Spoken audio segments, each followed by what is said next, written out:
I call to order the City of Las Vegas Historic Preservation Commission for December the 9th, 2013. Please call the roll. Chair Stoll. Here. Vice Chair White. Here. Commissioner Ellis. Commissioner House. Commissioner Fife. Commissioner Arnold. Present. Commissioner Lyon. Commissioner Beck. Here. Commissioner Hotchkiss. Here. Commissioner Surface. Commissioner Cosgrove. Here. Commissioner Mooney. Here. Commissioner Lovett. Sorry. Here. We have four. Item number 3, public comment during this portion of the agenda must be limited to matters that are on the agenda for action. If you wish to be heard, give your name for the record, the amount of discussion, as well as the amount of time any single speaker is allowed. Time may be limited. Would anybody from the general public like to speak in the item that's on the agenda? They can also speak during the item, right? Mm-hmm. Yeah. Seeing none? Just to be clear, members of the public can also speak during the item. We had a question before the meeting. There is public comment for each item. I'm wondering whether or not we can reflect that in the future, my little statement. Chairman, if I may, for purposes of this commission, let me talk to the clerk about changing that.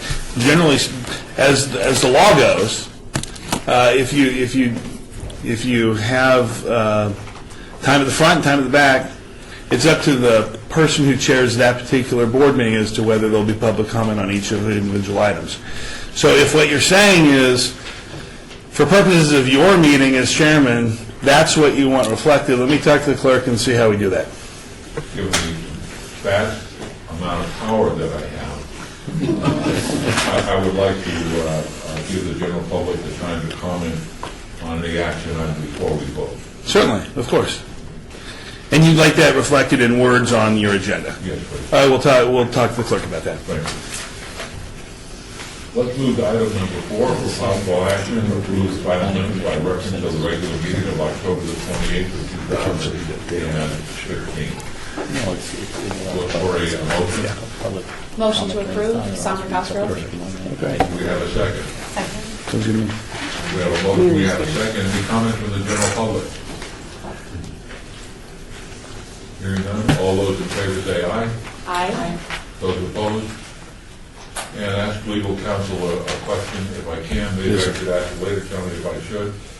My understanding from the AG's office that the minutes, if they are on the agenda to be approved, are an action item and must be put on the backup material in advance of the vote, not afterwards. So if we could check on that.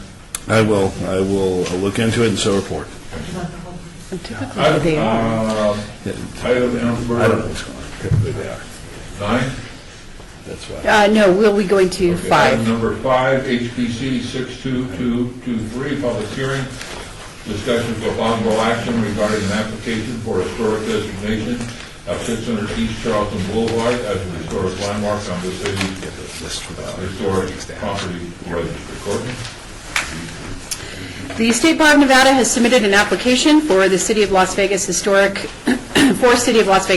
designation for 600 East Charleston Boulevard, also known as the Wengert House. The Historic Preservation Officer has reviewed the attached nomination report and supports the determination of eligibility to the City of Las Vegas Historic Property Register.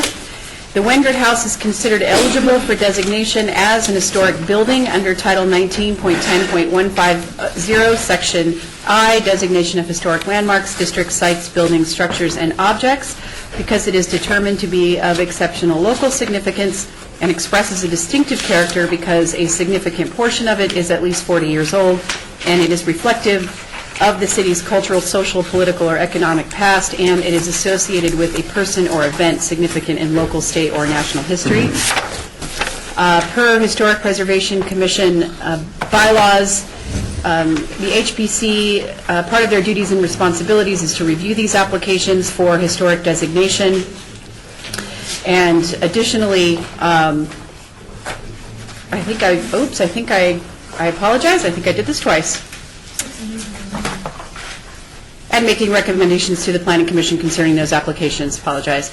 If designated on the City of Las Vegas Historic Property Register, the HPC will be responsible for reviewing any work requiring a building or zoning permit for 600 East Charleston Boulevard. Staff recommends approval of the nomination as an historic building. Typo. If approved, the nomination for historic designation will be forwarded to the Las Vegas Planning Commission and City Council for consideration, after which there is a 10-day appeal period following City Council. First to the commissioners, before we go to public comment. Any comments from the commission? I have a couple of questions. For the record? Bob Ellis. The State Bar owns the building, and how long have they owned the building? I'm not sure. Maybe I can, Mr. Chairman. It seems to me that Frank Schreck's firm was in there when I applied to work there when I was a youngster. That was about 20 years ago. I think they left about 5 years later, so I would guess that State Bar has been there about 15 years. So in 15 years, they haven't applied for a historic designation, but now they're putting it up for sale, and they're putting it up for historic designation. Chairman, I think I answered that too. I know the person who is going to be the president of the State Bar, so I have some insight into this. They have a buyer. That buyer is the person, I can't remember his name, but the person who is on the reality show Ghost Hunters, and he wants to turn the building into a executive office / museum. And so people who watch this show that's been on, the reality show that's been on TV for 8 or 10 years, might come down, and he would like it to be historically designated. He, the That's buyer. what I have an issue with, is that they're asking for a parking variance. I know this has nothing to do with it really, but to turn it into a reality show right next door to a historic district, it seems to me like it's a little too much for that area. So, I mean, it just seems like they're kind of they've owned this property for 15 years. They haven't ever asked for a designation, but now they want to ask for designation so they can get this, this reality show property. I just don't want to see it turn into Pawn Stars next to, a significant historic district in Well, Las let me Vegas. throw off for the record. But that's not the question before us. The question before us is whether or not this building, I don't know if we can spread ours, that's more like, I would suspect, a planning decision or a city council decision. Ours is whether or not this building qualifies to be on the register, and I think maybe that's what their narrow frame. I do understand that. Chairman, yes. I know. But it also can impact historic district. Yeah. Mr. Chairman, Tom Perico for the record. That item was on Planning Commission last night. It will be forwarded to City Council at the January 20th meeting. What was approved, the variance? Yes, it did. Planning Commission did recommend approval. So my other question was, like, there has been significant changes to the property, and I mean, it's a beautiful building, and I do believe it's historic. But does that disqualify it at all? Well, that's why staff recommended approval based on its association with, well, it's over 40 years old, so it meets that requirement, and its association with a person or event significant in local, state, or national history, or representative of the city's cultural, social, political, or economic past, as opposed to architecture. So it does not have to meet all three of those. Do we know whether or not this person's going to go up the ladder to the state and then the national register? I don't know what the intent is. Strictly for the city of Las Vegas. This application is correct. Other question? Could you, if giving it this designation, would that make it more difficult to tear it down? Yes. And that appealed to me because it's, I think Charleston, well, I know is starting to be developed more, and the properties have potential to be developed for somebody to want to tear it down and turn it into a store or something. Correct. Any other commissions, comments from the commission? Bob, anything? No. General public would like to speak out on this, please. Identify yourself for the record. Peggy Swank, I'm with the Nevada Preservation Foundation. I just wanted to just talk a little bit about, I just want to talk a little bit about the petitions that were in 1984 and 1987. I think we all know that downtown we have a lot of these really great little old houses, right, 1930s, 1940s. And we want to really encourage people to reuse them so that they stay around. And I think that's one of the really great things about the additions that were put on this house. As you can see from the photos that were included in the application, the additions maintained the steeply pitched roof of the original building. It has modest half timbering on the additions, just as you see on the original home. And they also maintained, after they added on the additions, they kept the original door. So the original address for the house was at 1001 6th Street. That door is still there, which is a really nice bit of historic preservation, I think. The only thing that's really different to the original structure is that there's been one window replaced, only one out of all of those, which is pretty good. And the back door has been enclosed as a stained glass window. Otherwise, I would say the historic integrity of this building is pretty significant. Sarah Wengert, as the original owner of this home, he was, as you read in the packet, one of the original incorporators of NV Energy. And I heard from NV Energy that they still have a Cyril Wengert conference room. So I think it's very much worth recognition. I just wanted to make sure that, just to highlight those, the ways in which I think the additions are something that, at least in my opinion, we want to encourage in the city, because these houses are small and it's better to keep them and have some thoughtful design and additions put on so we can continue to use them instead of demolishing them. Thank you. Question? Any other additional comments from the general public? Please.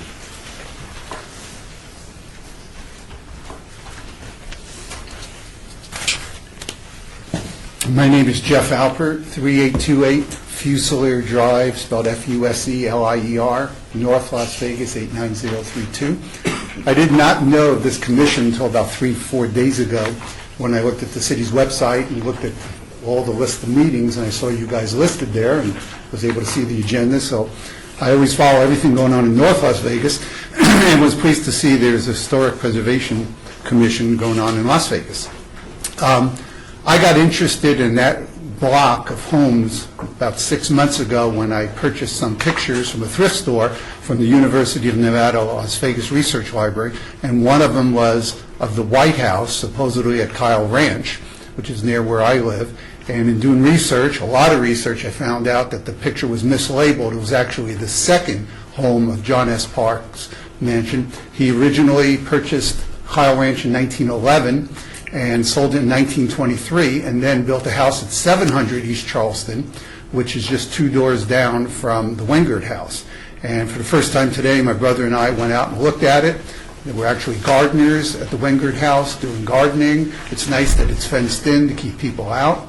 And we also went into the Masonic Lodge right next door, and there were some gentlemen in their late 80s, early 90s that knew the whole block, remembered the White House, knew about the Wengert house and watched their lodge being built. So we learned a lot from speaking to those people.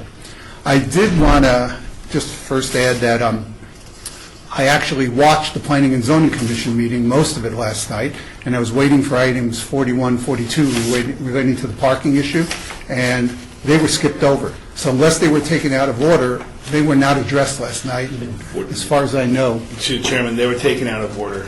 They were taken out of order? They were taken out of order because, and that was the lawyer that usually attends that meeting. He is the incoming president, and so I showed up, and it was taken out of order because I asked them to be taken first. I knew it was almost a 4-hour meeting, so I was watching between 9 and 10, and then they skipped over. Okay.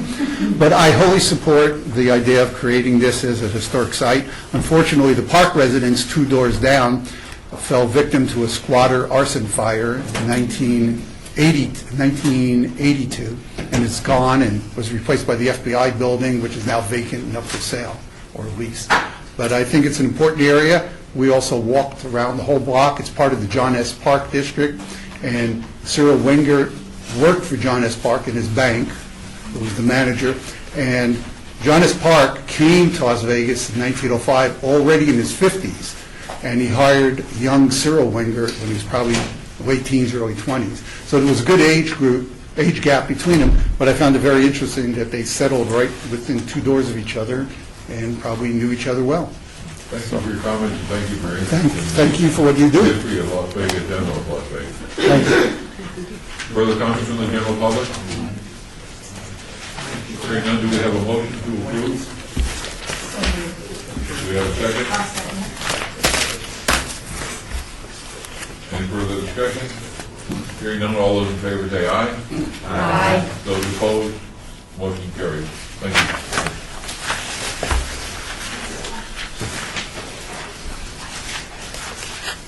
Item number 6.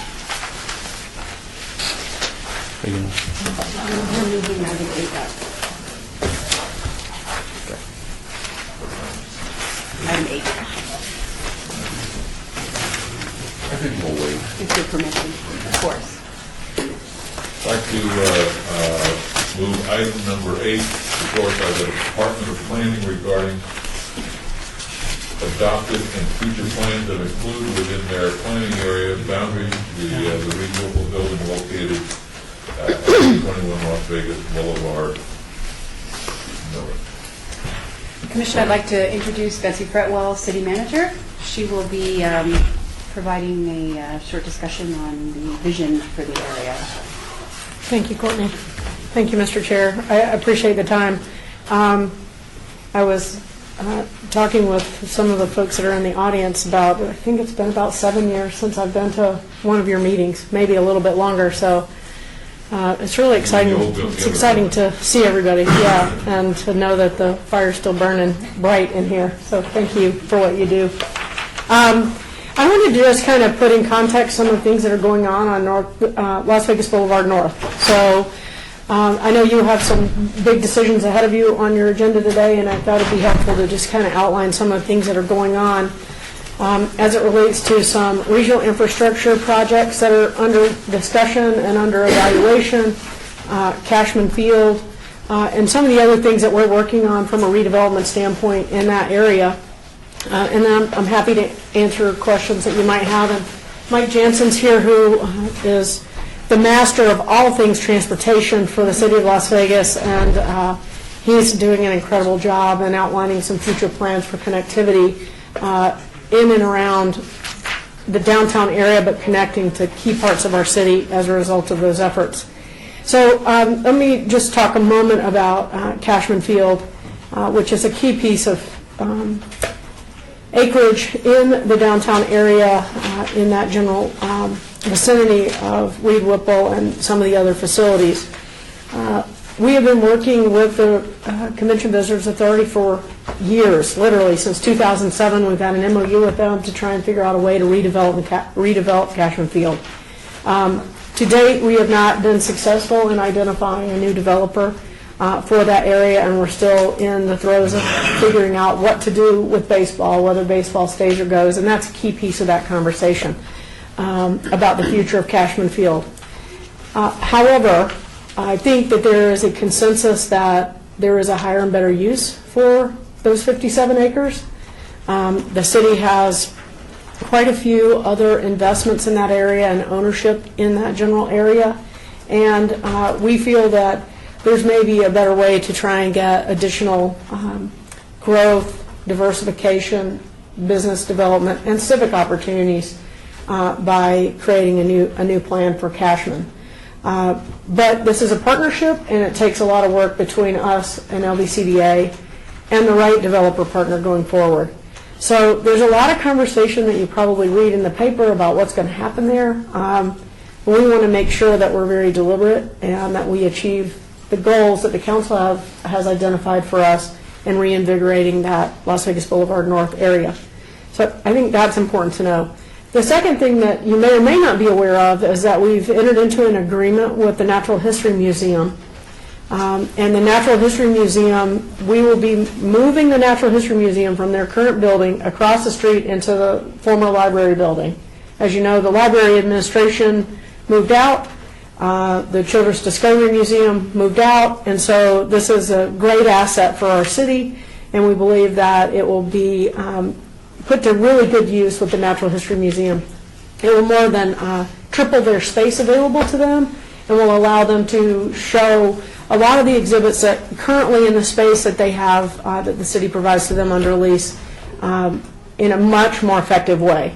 Granted, that's going to take a few years for that to roll out. They've got to do some significant fundraising, but we do think that that'll be a huge reinvestment in that general area. We'll also free up that land that is currently used to make sure that we could have more of the Cashman site available for other uses by moving them across the street. You've probably heard that the Neon Museum has been wildly successful in their current spot, and we hope to continue to see them grow and prosper in that area.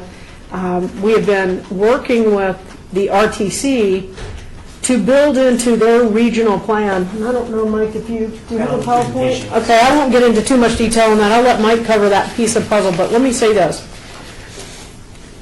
We feel like Las Vegas Boulevard North is a critical hub for the future of our city. That downtown really shouldn't stop at the freeway.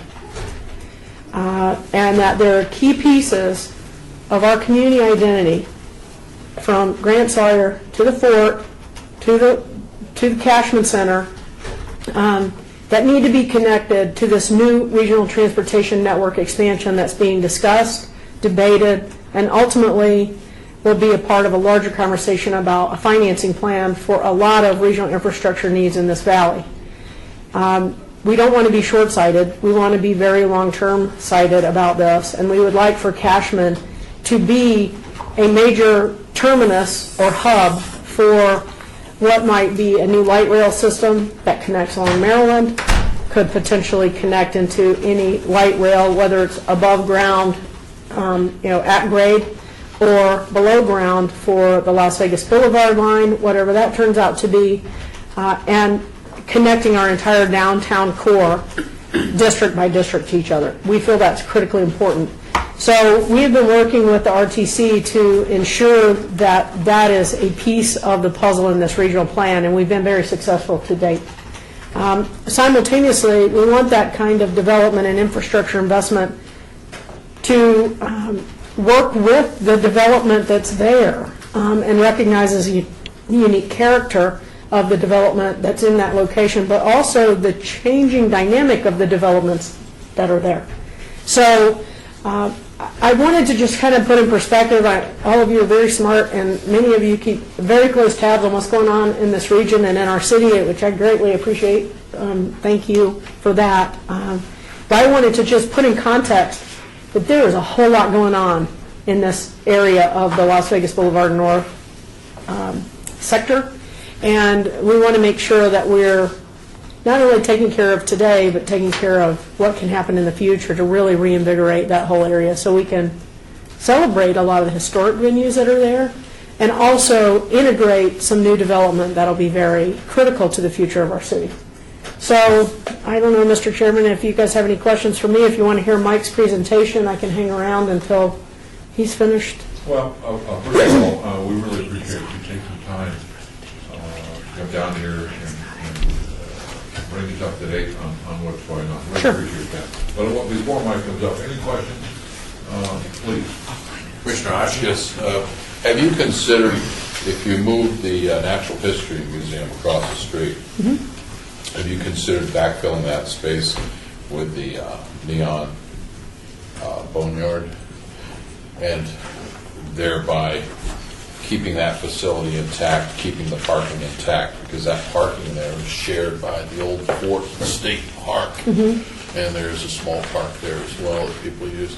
I'm just concerned that if that building goes away, that the parking will go away, and that will impact the other facility at State Park. I think as we get a little bit closer to the actual relocation, that's a really important conversation to have about the parking, and I'm glad you brought that to my attention. As far as expanding the Boneyard down there, it's removed. from the current Boneyard Park and from the Neon Museum building itself. I don't know what they would think about that. Ideally, what we would be doing is being able to weave that parcel into a larger development proposal. And in that larger development proposal, we can always ask and/or require that the developer address the parking needs of the fort, for instance. And if there are additional needs associated with the expansion of the Boneyard, we might be able to address that through those efforts. I think it's a little early to work towards that end, and I think it's going to be helpful to have all of these ideas utilized during our planning processes over the next couple of years. I don't see the Natural History Museum getting their funding together in the next couple of years, so we're probably looking at a 3 to 5 year window before they'd be able to move. Now, granted, I would like to be surprised by that, and I wish it happened a lot faster.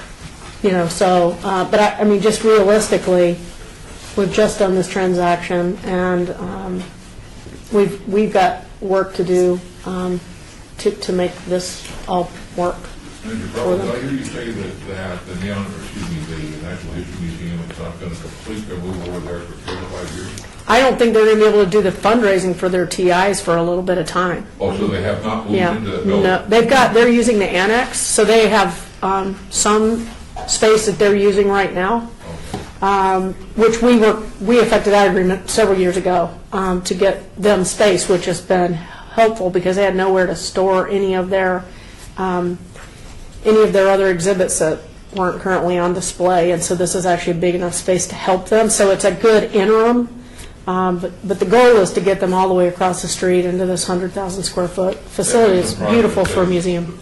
Recently accredited by the American Alliance of Museums, and less than 20% of museums around the country have that note. So that's a positive. Right. One of the challenges that we face on this commission, because we are the Historic Preservation Commission, not the Redevelopment Agency or RTC or the Boxing Commission, we have a bit of blinders on to some degree that our goal is historic preservation. And we look at that corridor, and there's something magic that's going to be taking place there, as well as the up on Washington with the West Side School. That whole area is going to really come alive. The big Veterans Memorial is going to go on the Grant Sawyer property. An iconic part of Las Vegas, the fort, the old Stewart Ranch and the Mormon Fort that's right there on the corner. That's a must not touch and must not disturb, and just look for ways to enhance that.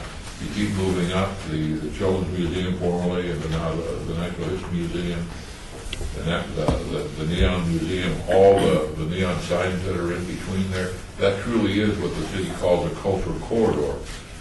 And then we look to the west side and we see the Reed Whipple, and we get concerned. Several of us have been attending the meetings of the Maryland Parkway Transportation Corridor, Jack and myself. When we attended the last one, the 3 options, rail, trolley, and although they just announced last week it's going to be the trolley, at least at this point, or the bus system would come up Stewart. So maybe if you can address the options that would help us understand the bigger picture. I understand tomorrow the RTC is going to release its 2,400-page report. Some of that will impact us. And when we ask when this will be done, because they seem to be concerned a lot about what millennials thought, and they said it should be done within the next 8 to 10 years, so the millennial will be the older generation at that point.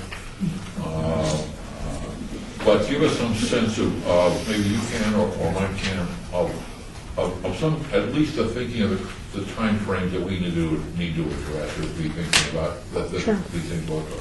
I think it'd probably be helpful if Mike gave a kind of a general overview of some of the things that are impacting the downtown. I mean, obviously, the level of investment that we're talking about is going to take years to implement. And we're going to get rid Right. of the zip line, right? Was that on the agenda? It's item 9, Bob. So do you want to, I mean, I don't know if you have any other questions for I me. have a follow-up to your question, Mary House. Do you envision any use for the Reed Whipple building if you took off the left wing and the parking as proposed? Well, one of the things that we've been trying to figure out is there a way to make this transit connection without impacting the building, and I believe we've come up with a solution that will do that. But my hope is that we will have a new occupant in the Reed Whipple building that will use it well. I mean, it's unfortunate that it's sitting there unused, and as a result of it sitting there unused, it often becomes an object of, delinquent behavior by individuals who take advantage of its vacancy. So we would prefer to have it active and vibrant and working, whether that's with a partnership with another one of the local museums that are in the area that need space, like we were able to do with the Natural History Museum with the library facility. That'd be great. There may be some other solutions, but our goal is to get it reactivated. Because I really liked it when the Rainbow Company was there. I thought it was a good home for their productions. And it was unfortunate when that Shakespeare company didn't Fell apart, yeah. Yeah, it's got some really good features, and I'm hopeful. The city's still trying to be very cautious about our how we're using the revenues and expanding programs. It would be ideal if we had a nonprofit or some other partner that could occupy Reed Whipple and use it effectively for the public. That would be ideal versus the city reoccupying it. And so that's why we've been looking for partners. And we're hopeful that we will find another partner that can take that over. Well, I think that everybody around this table knows it's not just to keep a building empty, it's the adaptive breed, it's put life back in the building. Right. It really deserves the building. Right. Further comments, questions? Well, thank you very much. Thank you very much. I'd like to also move from item 8, let's just go right to item 9 before we move back to item 5. Item 9, report by the Department of Public Works regarding alternatives for the cultural vista project in East-West Street connecting Maryland Parkway and Veterans Memorial Drive. Thank you, Mr. Commissioner, Chairman Stoldal, members of the Commission. For the record, Mike Jensen. I'm the Public Works Transportation Manager for the City of Las Vegas. I appreciate the opportunity to come before you today and give you some of those questions you had from the October meeting. I'm hoping I can give you that bigger picture overview of some of the things we have planned. And as Betsy mentioned, we have a tremendous amount of excitement going on downtown right now. In particular, from the transportation side, there's some amazing things being done. We've got a lot of projects that are being improved as we speak now, and then there's a lot of these longer range plans, and those are the ones that I want to kind of give you that bigger picture on. So on item 9, just a quick history. I know we had an item back in October to talk about this Cultural Vista Parkway. And this facility was first identified back in 2008.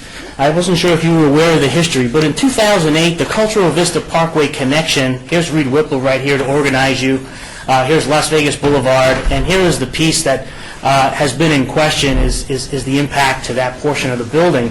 It was first identified back in 2008, and it was part of an overall corridor study looking at the entire Las Vegas Boulevard North area and looking at some transportation connections that would be helpful for future redevelopment of the area. And it actually went so far as it was adopted by the City Council Master Plan Streets and Highways, but only for the portion east of Las Vegas Boulevard. So the stretch from Las Vegas Boulevard where it goes through the Cashman site over to Maryland, that was actually adopted and it's on our Master Plan Streets and Highways. The segment here was not, and part of that was just because there was still some uncertainty on when would it be needed. So that piece just gives you a little background on when it was first looked at. And I wanted to start off and do a quick recap of October 28th meeting. One of our staffers was here, Gina Vanglass from Public Works. She presented the proposed roadway alignment for what we were now calling the preferred Cultural Vista alignment. She advised that the commission had concerns with the roadway impacting Reed Whipple, while Cashman campus redevelopment plans were still unknown. Also concerns with the alternate alignment. I believe she showed you a north alignment where it could impact the future Natural History Museum parking lot. And lastly, feedback was, what about the use of Washington as an alternate alignment? So I'd like to walk through each of these steps and give you more information on each one. Why did we want to have this Cultural Vista Parkway original preferred alignment? Well, our original goals was this would be the roadway that would link the planned Maryland Parkway light rail project as well as the planned Las Vegas Boulevard light rail. Both of them, ideally from the original planning standpoint, was to have them both come to Cashman Center to provide that key critical linkage of mass transit to this area, which to us is truly just that jewel waiting to be enhanced. And so that's where it was first identified. And so in a sense what you had is you had a Maryland Parkway line that would have come up. You would have had a Las Vegas Boulevard line. It shifts off of alignment to move over to Veterans Memorial as it comes through downtown. But in concept, we had these two lines all coming together where we would have a transit station here. And that's where it first came about. It was also to have roadway capacity for traffic, vehicular traffic as well. I think our cross-section also included wider sidewalks, bike lanes. It was really to be truly a complete street to service this area. Let's see if we can get this. So when that alignment was first identified, we had some feedback on the concerns with the Reed Whipple corner, and we took another look at it, and at the time when this was first being evaluated, the Neon Boneyard was, the Neon Museum is doing incredible business with tourists coming to this area, and the Boneyard Park, it's pretty tight. And so there was some discussions on, well, would there be a alternative alignment that we could go north of Reed Whipple that would miss that building corner and also potentially allow some space to make the the Neon Boneyard Park and storage area a little bit bigger. Might that be something that you'd kind of fix two things at once, or could it also be used for some additional dedicated parking? And so that's kind of how that concept came about. It was, there's concerns with impacting Reed Whipple. Is there another alignment? So we had come up with this alternative that had a couple of different positives and negatives to it. So the question we also had was, why not use the Washington alignment? So today, Washington has a transit line running along it. It's known as the Washington Bus Line. The RTC, as they've been doing more recently, as the economy is getting stronger, they've been trying to enhance transit operations on numerous corridors. During the recession, some corridors were reduced in service where the transit lines were very spread out. Washington is a corridor they're looking to enhance further, but it is a corridor that already has a transit system on it. The other thing about Washington is, as we all know, it has an interchange at I-15, just a short distance away from this location. And we always envisioned that the Washington corridor, as the Cashman campus would be redeveloped, it would be used to pick up some additional vehicular traffic. And so the ability for the Washington corridor to give up a travel lane just for transit, to give it that dedicated transit lane, we didn't think there was going to be the capability to do that. In particular, the stretch that's west of Las Vegas Boulevard. That stretch is a narrower cross-section, and it also happens to be controlled by NDOT. It's actually not a city street, so we have less control on how we would be able to make use of that piece of Washington. And at the end of our review of the area, we still thought having Cultural Vista Parkway right in the center of the cultural corridor and creating that brand new mobility corridor, we still thought that that was the best solution for trying to better serve this area. You mentioned, Mr. Chair, about you attended the Maryland meeting not too long ago. I believe it was a week or two ago, and I was at that meeting as well, or one of the meetings they had. And again, going back, we had always envisioned the Maryland line coming all the way up to Cashman. And as the RTC got into the analysis as it relates to funding that line and looking at ridership potential, if you put it in, what they found is that a lot of the folks that are coming on the Maryland line, they really want to get to the Bonneville Transit Center. That's where they want to get to, where they can distribute to all routes throughout the city.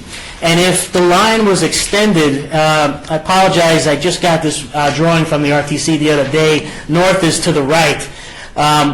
If we extended the Maryland line all the way north, past 515 into Cashman, the time penalty for those riders that are coming from the South Maryland extension would be significant to where they'd actually potentially lose ridership. So the quicker they could get over to the Bonneville Transit Center, the better it would be for ridership potential on the corridor. The other thing that came about during discussions with the project was we really were interested in seeing the line not end at the Bonneville Transit Center, but actually extend to service the medical district, and linking all the UNLV campuses together. And so as we started having these discussions, they did some additional analysis, and what they found was that extension to the medical district would do something extremely impressive to ridership. Let me just walk you through this. So here's Maryland Parkway here. Here's where it splits off just north of Clark, where it's northbound on 13th, southbound on Maryland. The alignment that they found would be most beneficial to serving downtown, but also attracting ridership to support the investment, would continue west on Carson Street, and then it would enter the existing transit lanes that we have on Casino Center, work its way down to the Bonneville Transit Center, and then continue west on Bonneville, serving a loop to the entire medical district. And what this did when they looked at the numbers as it relates to jobs and ridership is west of the Union Pacific Railroad today there's almost 18,000 jobs that are located in that area. And that has a significant effect on the overall ridership of the line. And so when they got into the numbers, they said, boy, city, this connection would be something else to really help us fund this project. And so that's where this first change came about, where we had always envisioned Cultural Vista to the north, going all the way up with the Maryland line. And now the Maryland line, as you correctly noted, the current plan is it wouldn't actually go that far. It would actually take this alignment. And I'll walk you through a couple other things. So 44% more population and 80% more employees served. When they got into those numbers, they said, wow, this alignment is something special. I want to give you an overview of our vision for serving downtown with higher order transit. And when we use the word higher order transit, we're not talking about the regular bus system. We're talking about a system that would have dedicated lanes for transit, so that the system would be faster, it would attract more ridership, and it would support an investment in that type of improvement. So just walking you through our valley, anytime we talk about transit, we work closely with the RTC because they are the transit provider. They're taking the lead on the Las Vegas Boulevard line, which I'm sure everyone's been hearing about. It would go from the airport, come up the Strip, work its way into downtown, and have an end station right at Cultural Vista and Cashman. That's the line that they will be presenting Thursday at the upcoming RTC board that you alluded to. That's one of the most important lines in our mind for improving downtown. The second line that they are taking the lead on, which is actually ahead of Las Vegas Boulevard, is this Maryland Parkway line that we just looked at. That's actually in what's called a 30% environmental assessment phase. So it's well ahead of Las Vegas Boulevard, where it'd be moving to the next phase, where we'd be looking to find funding. Connected to that, we see a couple lines that the city's taking the lead on. We're looking at having that higher order transit facility go out to the northwest via Rancho. We're looking at having Charleston West actually be the extension of the Maryland line. So that Maryland line that would come into downtown, service the Bonneville Transit Center, service the medical district, would continue west all the way out on Charleston, where there's so many jobs that we want to connect people to. You use the phrase higher order transit. That would include the Rancho and the Yellow. Correct. So higher order transit, when you start talking to folks, everybody, not everybody, people like light rail, that's the sexy term. What did we hear at the one meeting, was it? Yeah, was that was spiffy. like rail is the one that the millennials seem to love the most. But they But was it's no only real- more practical when it has longer distance between stops where it's serving areas that otherwise wouldn't be connected. But if you got to put a stop, between every traffic light, light rail doesn't work well. So when you talk about higher order transit, you're talking about the whole range from buses to trolley cars or To give you an example. Streetcars. Yeah, to give you an example, on Sahara, not too long ago, the RTC retrofitted Sahara with dedicated transit lanes on the curbside that has what's known as a bus rapid transit. So it's got its own lane, cars can use it, but they have to turn right at some of the major intersections where buses can continue through. That's one type of higher order transit vehicle. Another type is a streetcar. Not a trolley, it's actually like a light rail that is considered a little bit smaller than a big light rail vehicle where you can actually have those stops at signals. And so what they're recommending for the Maryland line is a streetcar system. On Las Vegas Boulevard line, they're leaning between the streetcar and the light rail. So just a kind of, those two are rail-based, whereas the others are on rubber tires. Mike, as I mentioned to Manager Fretwell, that we are not the transportation. That said, however, as we learned, if you use Maryland Parkway, there are going to be some historic elements that could be interrupted, impacted, and so I think we all appreciate the overview that you're giving us on. Perfect. And there's just one other line that there's our master plan for the city. We see the Charleston East, Charleston West, Rancho, Maryland, and Las Vegas Boulevard line. We see those as the highest order investments for serving downtown with higher order transit. So I wanted to give you just that big global picture of where we're headed. So, in light of the changes that just came about with the Maryland Parkway corridor study, where they are now looking at actually turning it before it gets all the way up to Cultural Vista, that brought us to looking at, is there another alignment now that is available in because of those changes? And so what I have here is, with the changes to the Maryland Parkway light rail, Cultural Vista west of Las Vegas Boulevard now only has to handle the Las Vegas Boulevard light rail. We were envisioning it was going to be carrying both the Las Vegas Boulevard light rail and Maryland light rail in addition to additional traffic, but because it's only going to be one of those lines, it opens up some additional options that we could look at.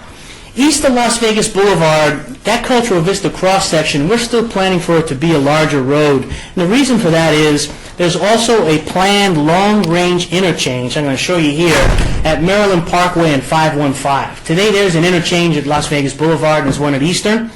We've identified a long-range plan to have one in between that would service the Cashman campus. As you all know, Las Vegas Boulevard is a very heavy congestion, and we really don't want to widen that corridor anymore. So we're looking at another access point, and that's why we're still preserving that east of Las Vegas Boulevard corridor in its full width, because we still see it being very important for continued expansion in that area. Mike, I'm sorry, RTC is still talking about Las Vegas Boulevard.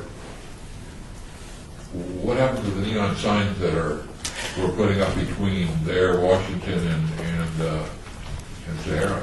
Great question, Mr. Chair. The Las Vegas Boulevard line takes a few different routes as it's making its way from end to end. And what actually happens when it comes into downtown, the line will most likely take advantage of the existing transit lanes that are on Casino Center 3rd. So it may stay on Las Vegas Boulevard up to about 4th Street, and that's where the transit lanes begin. Welcome to Las Vegas. Yes, right near there, and that's where it may thread through downtown via Casino Center. But the reality is they have not worked out the final alignment. It's primarily running along Las Vegas Boulevard, but how it actually gets to its end station, services the Bonneville Transit Center, they're still looking at those options. Thank you.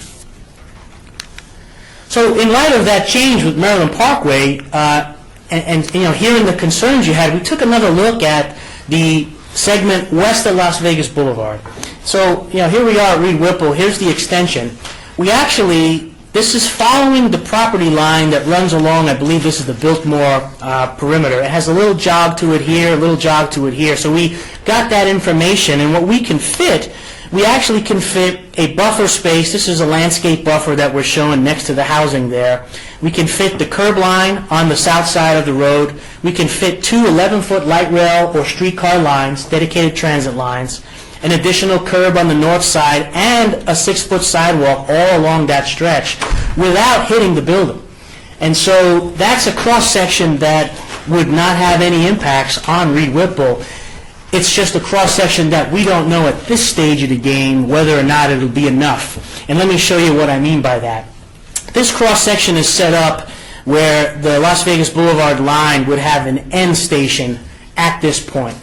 If we wanted to see the Las Vegas Boulevard line continue eastward into Cashman, we'd have to actually adjust the alignment. You can see there's a little kink right here. And when we adjust that alignment to continue across Las Vegas Boulevard, that's when we hit that little corner of that outcropping. So let me just show you again, if I go back.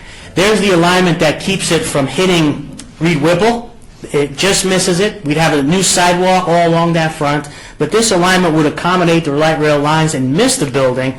But if we were to extend it eastward into Cashman, that's when we have to tilt it up a little, and that's where it hits a portion of that corner. Not the whole corner, but that's the impact that it would have. And so I wanted to kind of show you what we were looking at going forward. I think everyone here recognizes, how vital a light rail connection or a high-order transit connection is to the cultural corridor and Cashman campus. And our department is doing everything we can to see that become a reality in the future. The Las Vegas Boulevard Light Rail project is potentially 10 years. It could be 5, it could be 10. It's all dependent on how they're going to fund that project. And in light of that, I think it's too early for us to be able to say to you with any certainty that alignment A, B, C, or D is the one that's going to work. But I wanted you to see that we would do our best to push forward that option A, which keeps the impact at a minimum to Reed Whipple. In fact, it would be the option that actually misses that corner. That's the option that we're going to try to carry forward as the Las Vegas Boulevard line continues. Mike, help me understand why you had to appoint the things go to northeast as opposed to just keep going straight. What does it connect to? So let me, if I could show you here. So if you look at the rail line right here, okay, if it ends at this point right in front of Reed Whipple, that's fine because we can miss the building. But if we want to extend this line into Cashman, we would run into the Boneyard Park. And so you'll see we've got an alignment that tilts it up to be able to come across without hitting the whole park. And that's the alignment option that would have an impact to a small corner of that building. So it's a very fine line. Let me flip it back one more time. This option brings the line and ends it here. Right. If we were to extend this eastward, we'd end up hitting the Boneyard Park. The road that's just north of that's already there, that's between the new museum and Reed Whipple, further up north, that road that's already there, you can't use that existing road as right away? Who's the other alternative? Oh, you mean the north alternative? Right. Yeah, I don't think the north alternative is out at all. I think we're still saying that any alternative still has potential, but because of the time, when we don't know when it's going to be finalized, the design, I don't think we're able to say today with any certainty that one of these options is the one that's going to be built. But we tried to find an option that would not have any impact, and this is that option right here. And that's why I think what we're saying is, going forward, we're going to try to carry that one through as the opportunity comes up with the RTC on the design. Actually, if we got some more space for the Neon Museum, maybe we could take a piece of their corner. A question, please? Commissioner Hotchkiss, I've been working on the Honolulu light rail project for the last year and a half. We elevated sections of that light rail project to get over some historic properties down around the Pearl Harbor area and stuff like that. Have you considered elevating it in certain areas? That's a great question. In fact, we had a number of those exact discussions with the RTC. In particular, one of the biggest challenges bringing the light rail system or a higher order transit through downtown is when you get to Fremont Street, there's a lot of closures. And once you go with a higher order facility, you can't reroute it if you go rail, as you probably know. Once the rails are in, You can't just say, oh, tonight we got to reroute you. So they looked at, maybe we'd have to go underground to get around some of those obstructions. On the entire light rail line from the airport down the strip into downtown to this endpoint here, my expectation is the ultimate design will have a variety of, some portions may be up in the air, some may be at grade, and there may even be a few small tunnel sections. It's just so preliminary for a project of this size that I don't know what it'll look like, but I think that's an option that would certainly be looked at. Because it would solve everybody's problem. It would win-win. You get your light rail corridor, and it would preserve the building and the parking, because without the parking, forget the building. You got to have both. Further question? The Neon Park is not actually part of Neon Museum, correct? I mean, that's just a city park, or is that part of Neon Museum? It's a city, it's basically a city installation. The city installation. And it has the storage area where some of the neon signs that are being salvaged are in that area. So, but the park itself could be, I know we spent a lot of money on the park and all that, but we're redeveloping the whole area and saving what's historic and expanding the volume of traffic for the Neon Museum, the Natural History Museum, et cetera. I think some of the Neon Park could actually be given up to not change that alignment right there where you have to curve up into the Reed Ripple Center. Yeah, and that's something we could definitely look at, Commissioner. Yep. Put that out. Just a question as to all these documents that come into a funnel and a date. Is there a time frame at which,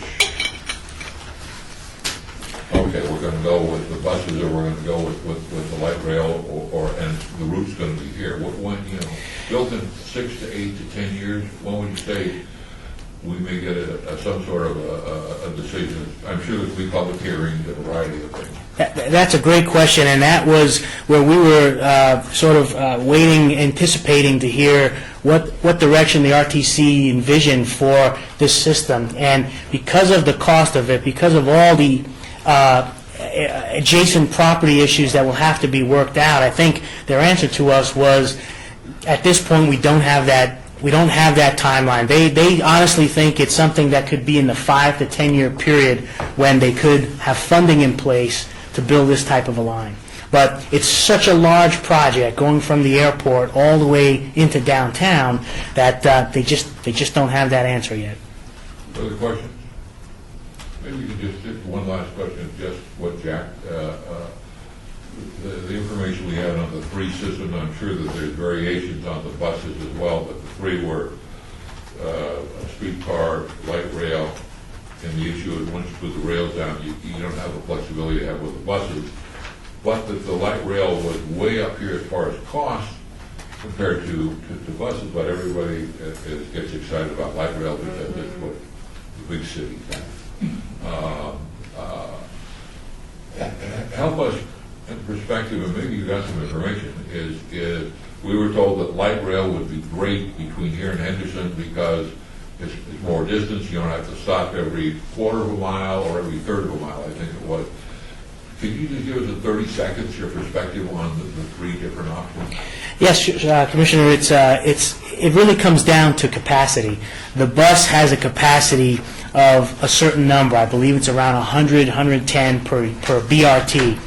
A streetcar, the dual buses, yeah. Extended buses? Yeah, the light rail vehicle can go as high as the streetcar can go as high as 170, and the light rail vehicle goes a notch further. So each one has an incremental increase in capacity to service ridership demand. When you look at the Las Vegas Boulevard corridor, the ridership demand is unbelievable. Those double-decker buses are just filled to the brim, and so you'd have to have so many more buses constantly coming to handle that demand, whereas with a higher capacity vehicle, like a streetcar or the light rail, you wouldn't have to have as many. You'd be able to carry more. And so that's why they're looking at them as a more attractive option than the bus. They've done wonderful things with the bus. I mean, Sahara BRT, we've got it on multiple corridors, but there's a limit to just how much it can carry. And that's why they're looking at the next notch up, which is either the streetcar or the higher one, the light rail. In other words, we saw for every light rail passenger, we lose more money. the operational and maintenance, the cost of light rail is not only in the capital, but also in just the regular, I mean, it was significant loss of revenue. But anyway, that's for the powers to be. So, any further questions from the commission? Any comments from the general public? Please. Heidi Swank, Conservation Foundation. Can I ask a question about this slide? Sure. So I'm just actually wondering about this pivot point right here where it Yep. ends. It seems to me that if we ran it just straight over to about here and moved that bend to right here, we could still use this southern wing as a station, as a light rail station, and then have a little bit of a pivot that would then give that alignment. And that we would get the best of both worlds, right? We would end up with our alignment, and we wouldn't have to touch the reed whipple. So go with, This, and then, and then try to make the Here. shift across that way. well, then just, you're doing the same realignment, you're Right. just doing it in a slightly different spot, and avoid any interruption of the reed whipple building. At that point, we would take the orange line straight across and lose the corner of the Or that, yeah. But I mean, you could even, I just don't know why why it was chosen back here as the place to realign when it seems the better realignment's up here. Some of the horizontal movements that a streetcar or light rail vehicle has, they're not as, they can't turn as easy as a car. So sometimes the transition has to be a little bit longer. I think we were envisioning needing a longer But it wasn't a transition. curve. It was an angle point, I believe, is what Right, we it's just an had. angle point, right? Yeah. I mean, I can see it if it's a curve, but if it's just an angle point, it's not going to be a very different angle point if it's back there as if it's up front, correct? Michael, I assume that option and other options. Yeah. That Jack, you're going to be looking They're all at. on, they would all be on the table for sure. Yeah, I think we just don't have we don't have all the parameters of the actual vehicle they're going to use that'll set that shift. So we were trying to show, if we look at this area closer, we think there's a couple options, particularly one that could miss it, just as Commissioner Levine mentioned about trimming the park a little, and I think your option also is one that we can explore. I think the important point for the people in this room is that we want everything on the table except for tearing down any buildings. Okay? So, there you go. That's the consensus we came up with in this room. None of these decisions, including the A or B, what type, you say won't be made for 8 to 10 years? I won't necessarily be 8 to 10 years. We don't envision the project being under construction for a 5 to 10 year horizon. When it'll actually go into the full design phase, it's all going to come down to when they can secure funding to cover that phase, and I don't know when that is. We haven't been told when that will be. There is no funding spigot right now. They're looking at. So you're looking at 5 years anyway, right? Yeah, I'd say, well, Maybe 8. You know, they're looking to have the plan adopted by the county commission by the end of January, February. It's known as the Transportation Investment Business Plan that is identifying that Las Vegas Boulevard corridor, and I would expect the RTC will be looking to take it to the next level of design as soon as they can secure funding for it, and that's kind of the question. The federal government just finally signed off on a 5-year bill, so there's some certainty to a federal side, whether there would be local funds to move the design forward. I don't have that question yet, but my guess is the RTC is going to be looking to take it to the next level of design than what I've showed you as soon as they can get the funding in place. We may not be here.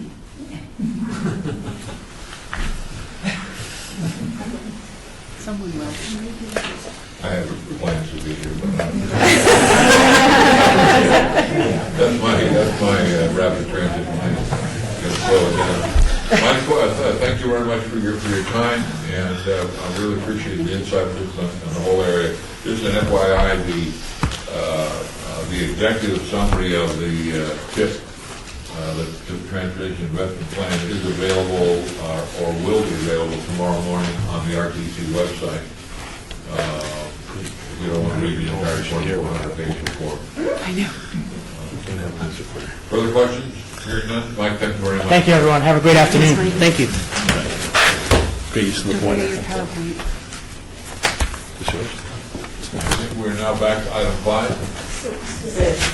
Why don't we go ahead and do 6 then? Which is HPC 62225, discussion for possible action regarding a draft resolution of opposition to demolishing any portion of or the entire Reed Whipple building for the purpose of constructing a railroad alignment at 820 Las Vegas Boulevard North.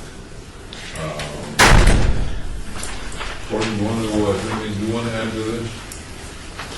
I would just say the resolution is a request by the Historic Preservation Commission from the October meeting, and the final approved resolution will be signed by the chairman, HBC chairman, and submitted to the office of the city clerk for signature.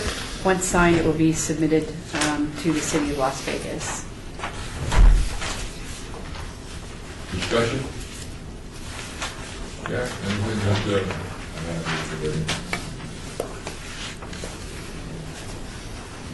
this is what we had we had a discussion last week regarding this. We asked that a resolution be drafted.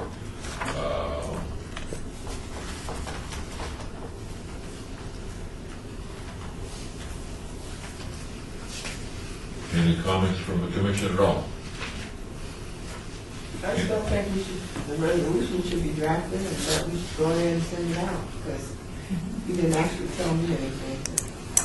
You told me they still weren't going to tear down the part of the building. So is that a motion? Well, yes, that's certainly is something that we go ahead Second to and approve. Okay, we have a motion, we have a second. Comments from the commission? Comments from the general public?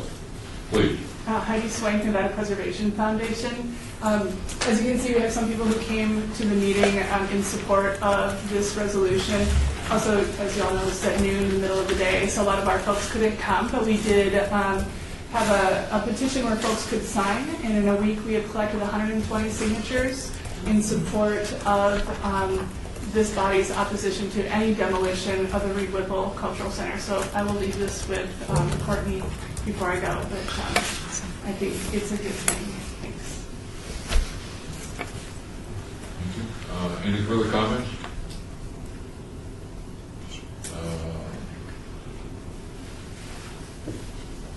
The question is really a question for legal, and that is that the description on here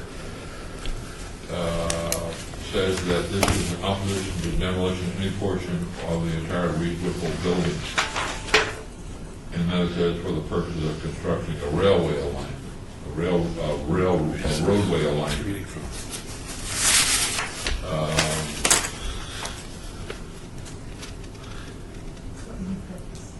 So we are simply saying we're opposed to it if they put in a roadway alignment, not that we're opposed to tearing it down for any purpose. Are you speaking about the 1, 2, 3, 4, the 5th paragraph of the resolution? Yes, and also just the title on the agenda. Okay. It says place of roadway. Right, the word. Place of roadway. Yeah, in the resolution it says roadway. So are you suggesting that maybe to you the description of why the commission is entering into the resolution is limited by the words "in order to place a roadway," and then maybe you should strike that? Yes. Is that what you're suggesting? Let me read that then. It has been yeah, I mean that. If you're concerned about those 6 words being limiting, then maybe you approve the resolution striking "in order to place a roadway," and then we'll go ahead and make that change. We'll make another change to the ordinance, a housekeeping change, and then we'll get it over to you for your signature. The person made the motion, and the second to respect the friendly amendment to drop those correct. Recommendation for something else. Oh, Chairman, I thought I heard one of the commissioners say replace it with "for any purpose." Was that, okay. That would be, Yeah, we did.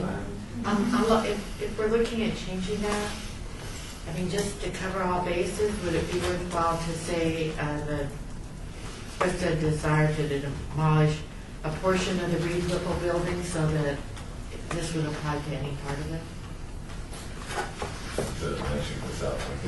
Any portion of If we could just say a portion.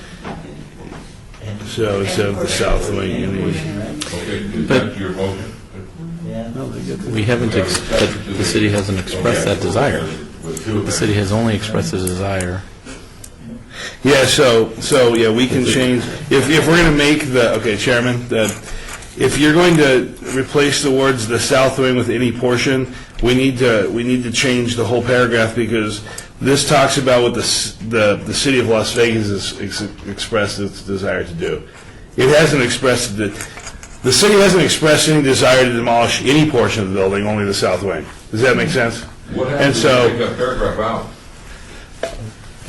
And there's the Why does it reason. need to be in there? no, it's there because it's the reason, it's the reason for being here. the resolution.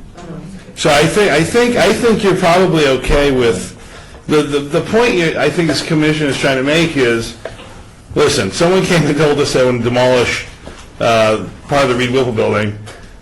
We don't like that idea. And so I think that the point is made by just leaving the south wing, because that's what the city has told you it's going to do. Strike in order to place a roadway, strike it. Then no one can come back and say, well, you said it, the south wing was, you said that you were bothered if we were going to demolish it in order to place a roadway there, but this is going to be light rail, so I guess you didn't have a problem. So strike those words. I think you're okay. Courtney, you had something? I was just going to say, the last sentence kind of is a little bit more broad, and it might help with some of your concerns, where it says the city of Las Vegas take whatever actions are necessary to preserve the Reed Whipple building That's- intact. Right. That's the whole point. The most important part of this resolution is what you've resolved, which is that sentence right at the end. So, In order to place a roadway, we drop that. yeah, so the motion should be approve, strike in order to place a roadway. Understand that we're going to change Beverly Bridges city clerk to the new clerk's name, and because we don't want to go find Beverly. No, just kidding. So, Parking, include parking in that. If they leave the building and take all the parking, which is an option. Yeah, but if you say the parking, then you can't do anything in there, because even their least affected Takes some way parking. takes some parking. So if you did that, then you just cut off their complete ability. And I understand why you'd want it, but on the other hand, I'd also worry that if you completely cut off the city, then they're gonna sit there going, well, you've just tied our hands behind our back. And the question is, do you want to do that? Well, I mean, how do we, I think, right, how do we address that issue that we're okay with the alignment so long as it doesn't tear down any part of the building or eliminate all the necessary parking? But you want to put a light rail, But probably? isn't that rail for tourists, to bring tourists, so I'm not sure that I guess I'm questioning, I mean, that what they've shown is really that little bit of land or whatever, is that green line there or what? The green is a landscape buffer. It's the orange that's the rail will be running in the orange. Running down there. So I mean, tourists and everything, that's what the intention of the rail is, besides tourists and employees. People traveling along that line, so I'm not sure that we need to, like Samantha said, to try to tie their hands if they take a little bit of parking. If we let them take, if they're gonna take that. I don't know if parking is that. Well, if But that's. they're gonna have to have parking anyway, so they're gonna draw that into it. That's something they're gonna think about. They're gung-ho on parking lots. If we're going to put light back in, when we put light back into that building, it's going to be parking. And I'm not sure how to address that issue in this particular just, would you change the word Reed Whipple building to Reed Whipple site?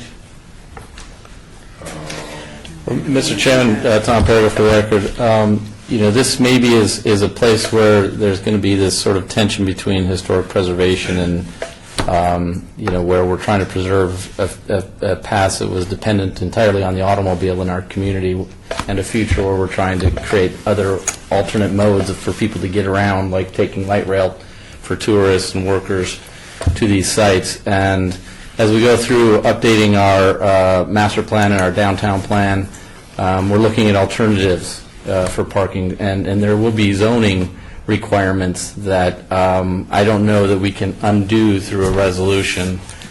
So I guess I'm wondering, what are we trying to accomplish by trying to include parking? I think that is very complicated. It is, but at this point, and I appreciate, there's several things with this whole plan of the RTC is we're suggesting that government should play a role in forcing a downtown area to have high-density buildings, and we want to change the culture of the West and the Southwest to where we have cars. I get all that, but I'm not sure that we're going to be able to eliminate cars in the downtown area. Absolutely. And a lot of times you need to park. We've got plenty of parking across the street at Cashman. Maybe we need to build a bridge, another bridge over the, but It's just it one agrees as a complicated issue, so I'm not sure how we deal with it in the resolution. I don't think that we can deal with that in the resolution. I think our resolution, the way it is very good, because what we were mostly upset about is them destroying the building. I think that in their plan, and I mean, if I'm not one to give the Department of Transportation and the city all of this great credit, but I think that in their plan, all of that will certainly be taken under consideration. I mean, even for the rail, because they're going to use that for people to come, park their cars, take the rail, and go someplace else. So there's going to be parking. And there's no way in my mind that I can think the city of North Las Vegas wouldn't do something and they wouldn't have parking. I mean, that's always upmost on their mind. So. Okay, so we have a motion, we have a second. The only thing we're going to change is the elimination of the line in order to place the roadway. That's all we're changing. We're not going to deal with the parking. I know it's an issue, it's a thing we're going to have to look forward to. It's not likely we're going to have a final decision without a whole bunch of public hearing on the whole transportation system and parking, and that's all coming out in 2 or 3 years. So That's not in our purview. We have no business messing with transportation, but we do with that building. So I think, so I'm in favor of the second. okay. Further comments from the public, from the commission? Hearing none, all those in favor say aye. Aye. Those opposed, motion carried. No, thank you. Appreciate the help, as well as our legal advisors. The next item is number 7, HPC 62224, discussion of possible action regarding a nomination report to the National Register of Historic Places for the Reed Whipple building. Georgia? At the last HBC meeting, the commission requested an item on today's agenda to direct staff to begin the process to nominate the Reed Whipple Building on the National Register of Historic Places. The HBC Centennial Legacy Budget Operating Fund balance is $117,309.84, give or take. The National Register nominations are listed on the approved project list under the operating fund, with $10,000 allocated toward an amendment to the Floyd Lamb Park at Tule Springs National Register designation to include the old Adobe, and $10,000 allocated toward a potential nomination of a mid-century motor court on Fremont Street. If approved, staff will prepare a request for proposals for qualified firms to prepare a nomination report, and once those are received, then staff can request a revision to the approved projects to include the Reed Whipple building nomination, and we'll be able to assign a budget amount to the nomination at that time. And below is some information about the listing process for National Register with a timeline. Completed nominations, I should say proposed nominations, are reviewed by the HPC, the SHPO, and the Nevada Board of Museums, through the Nevada Board of Museums and History. The length of the state process varies but can take up to 90 days. And completed nominations are then submitted by SHPO to the National Park Service for final review, and that can take about 45 days. So this process can take up to 6 months, and usually longer, usually quite a bit longer, as Chair Stoddard is well aware. The results, owner information, listing in the National Register of Historic Places provides formal recognition of a property's significance, but it does not impede the owner or provide any restrictions on the property for the property owners. So that's important to note, that it does not protect the building, it just merely recognizes it as being significant, as opposed to local designation, which has the opposite effect.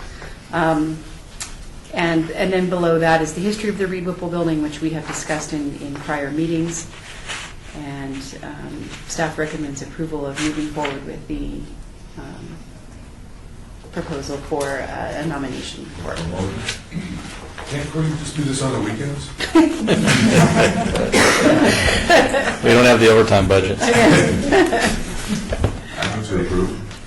Why just the National Registry, not go for state and city as well at the same time? That's what was requested by the commission at the last meeting.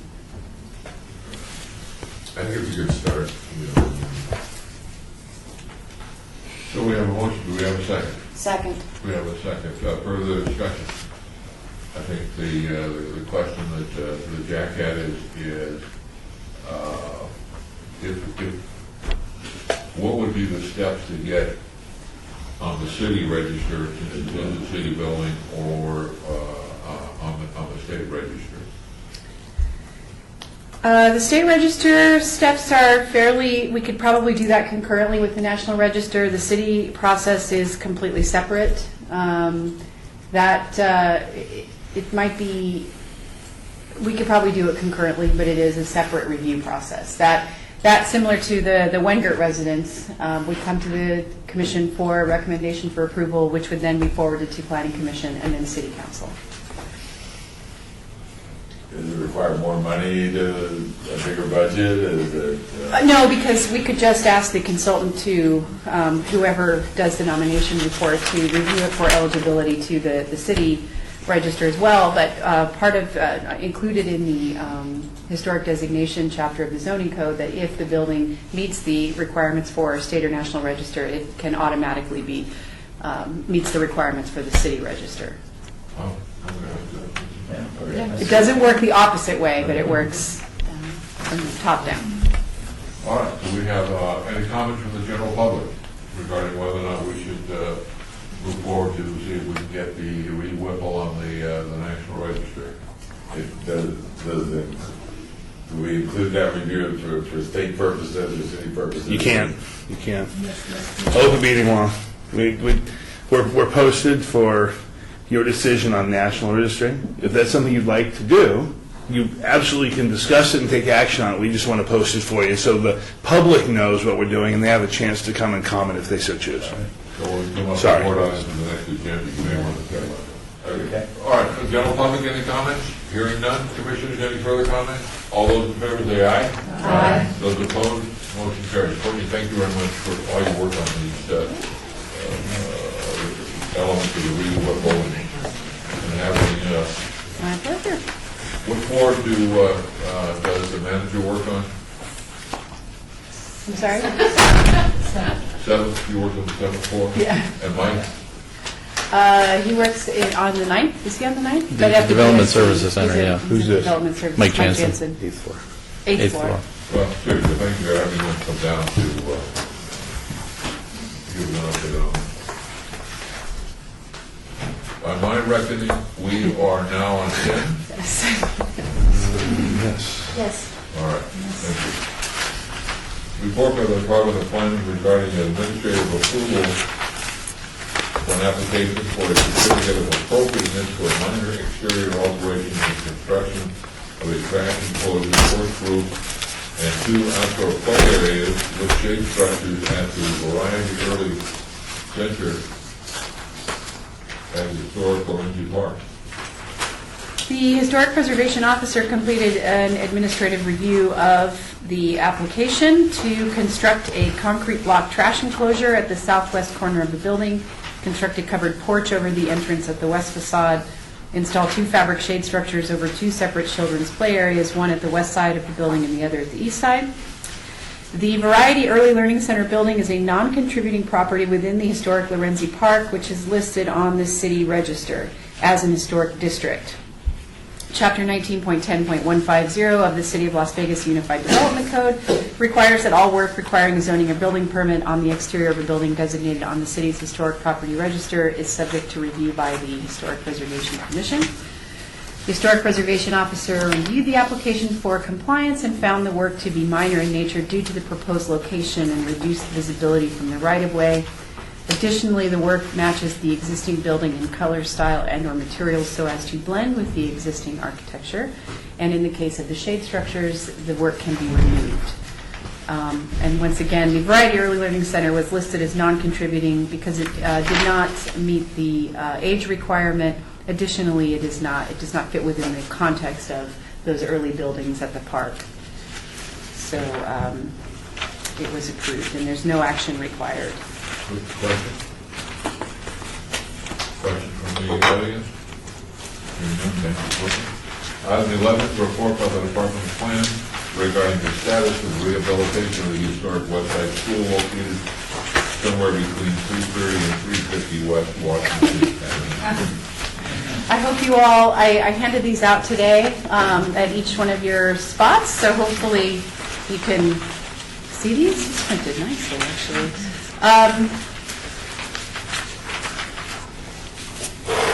So we are moving along with the construction. We're still on time to complete in August of 2016. In the 1948 building, the build-out is completed. KCEP radio station has vacated the 1923 building and is now occupying the new space in the 1948 building. And they were fully operational on the air as of November 15th. And there's some small kind of minor work that needs to be finished pending the last walkthrough. In the 1923 building, and that's where some of these pictures are taken, the demolition of the non-historic walls has begun. You can kind of see, like on that first page, where the wall that sort of makes that jog, you can see that in the ceiling. That's where they removed one of the non-historic walls. And in the hallway, if you recall, the walls kind of angled as you went down the hall, and so all of those were removed, and now the hallway is just back to its original straight hallway. The other thing I would add, too, is that we were kind of curious about what the original floor was, and we had found several layers of things, and we thought maybe that originally they had put VCT over this kind of subflooring, but upon further exploration, it's determined that it's a softwood floor, it's a pine, not a hardwood, but that was the original flooring, and there was no hazardous materials in that. So they pulled off all of the mastic and other things where VCT had been applied, and will be sanding and restoring those original pine floors, except for in the hall, which was concrete, and they did have VCT in the hall, so that's going to be replaced with VCT, which is the vinyl composition tile, which is what you kind of you saw a lot of in those public school type facilities at the time. So I don't have any pictures of that yet, but as soon as I get those, I can send them out to you. Some of the other images show where they've removed that lowered ceiling, so you can kind of get a sense of how high the ceilings were in the building. Really nice, really opened up that space in the 1923 building. There are some new walkways being poured. All of the, on the third page, you can see where all of the satellite equipment is now moved to the center of the parking lot, which is nice. It's not in front of the building, 1923 building anymore. All the parking lot work is getting completed. Planters are going in, and then the courtyard, on that last page, you can see where all the new paving has gone in with the spaces for the trees. So it's going to look really nice, and it's moving it's kind of starting to take shape now, which is nice. That's great news on the floor. That was a real concern. That the floor is going to have to be taken out. Just an FYI, the heater, the boiler, that is original. Okay. And it's historic. I found a manual for it. And so I'll give that to Pam. But it's a famous... He'll end up giving it to me, so you might as well just give it to me. Everything ends up in my office. Well, it's part, I think they may want to try and put it back together to some degree the way, because there's some of those pipes and Oh, okay. pump and so forth. They may want to take a look at it. Yeah, they were going to throw that away. They were going to remove it and toss it. You can thank me later. They're not doing that, though. No. I was going to chain myself to the boiler. It's not going to be accessible or used, I mean. No, but you could open the document for some sort of those behind-the-scenes tour kind of thing. You could open it up and you can see it, they could paint it back to the original. There's a lot of these that are in use around the country. This company has been in business for a long time, 1800s. Really, probably what caught me was it was state of the art. I mean, this was a particular one from 1923. That's cool. Let's move to item 12, report by the Department of Planning regarding an administrative approval for an application for a certificate of appropriateness to replace 9 existing security cameras and to install 1 new security camera for a total of 10 security cameras at the new museum park.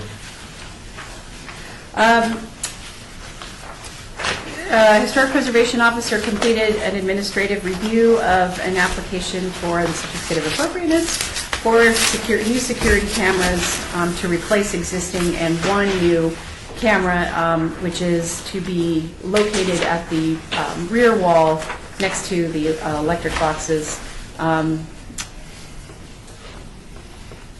The Historic Preservation Officer reviewed the application for compliance and found that the work is minor in nature due to the proposed location and reduced visibility from the right-of-way. Additionally, the majority of the work is considered a replacement like for like, so it was approved and no action is required. All right. Item 13, report by the Department of Planning regarding the development of a mobile application for historic, cultural, and public sites. So we did get our funding agreement. We're waiting for just a couple of admin things going on with finance. And in the meantime, this week I'll be sending out a meeting notice to Commissioner Cosgrove for the meeting with IT, and then we should just be able to move forward pretty quickly now. Great. Okay. Any other comments on that? Then let's move to item 14, Department of Planning regarding downtown project list. So we've provided, these are the same maps as last month, but we responded to your concerns and comments about the size of the legend, the size of the text, and added a couple of other things on here, like labeling what the green properties are. Printed it 11 by 17, so we could probably print this double-sided next time, but just wanted to run this by you to see if you had any other comments about the format and the layout. Again, this is kind of an interim solution. We're thinking about doing this quarterly until we can get our interactive website going. Improvement from my old eyes. I know. I know. Well, that was just a mistake. I apologize. Yeah. I can read it.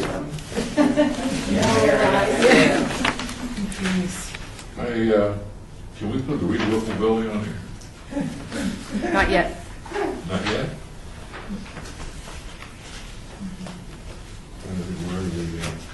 What's the green on Bonanza? Moulin Rouge.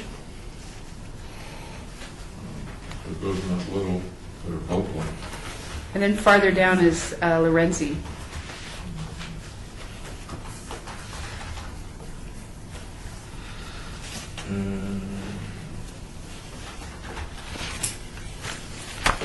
Up on Washington, that's the golf course. Little seahorses on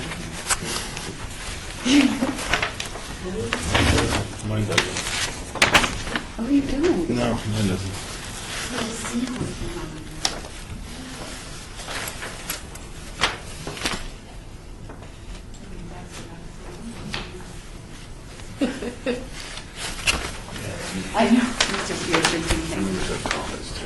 Anything you want to share? I'm sorry? Anything you want to share?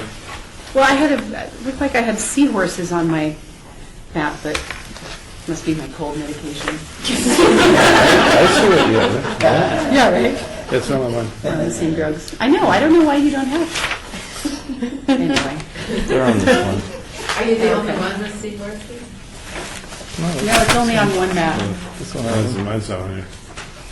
The SDR projects map it's on. Which cold medication are you taking? I got a guide. Well, I think the general consensus, except for all those little side comments, is that this is certainly improved. Okay. Good deal.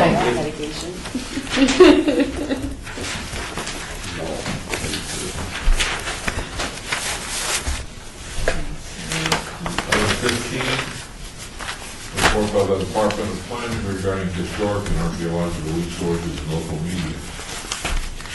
Questions, comments? Thoughts, anything particular you want to highlight? Hearing none? Item 16, report by the Department of Planning regarding the project update list. Okay. We talked about the 2015 Historic Preservation Fund grant. The Adobe, the rehabilitation is complete. I'm doing my final walkthrough on tomorrow. They just had to finish construction of the fence around it. The fence is going to match all of the other fences currently at the park, and it's just to kind of protect the building from vehicles backing into it. There's a lot of traffic that goes by that building, so making sure that it's protected from that. But yeah, that's pretty much done. It's pretty exciting for a third of the cost estimate. Very much helpful. Other questions, comments? 17, report by the Department of Planning regarding the Historic Preservation Commission Centennial Legacy Budget. There were no new expenses since the last report. This is a quarterly update, so we provide the info.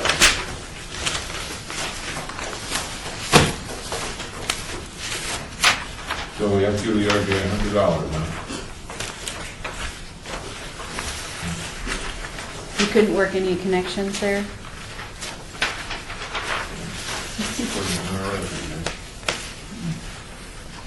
Any other comments, thoughts?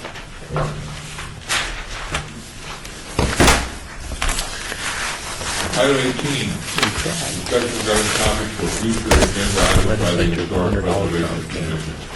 Comments made during this portion of the agenda by individual commission members shall refer solely to proposals for future agenda items, and any discussion shall be limited to whether or not such items or items are within the purview of the commission and/or whether such proposed items shall be placed on the agenda. No discussion regarding the substance of any such proposed topic shall occur, and no action shall be taken regarding the proposal. There you go. This is your chance. Here you go. I'd like to see us discuss expanding the renewable designation from not on the national registry to whatever it means we would get that on the state and city registry as well.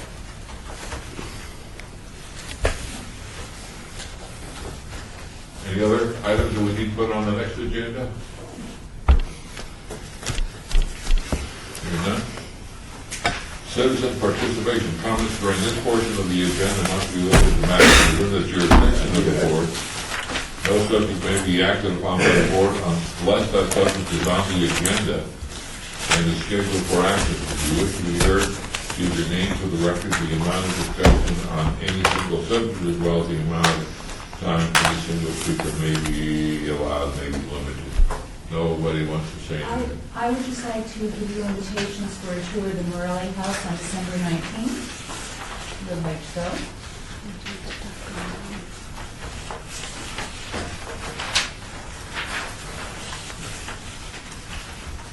None? Adjourned. Okay. Yes, sir. Would you take a look at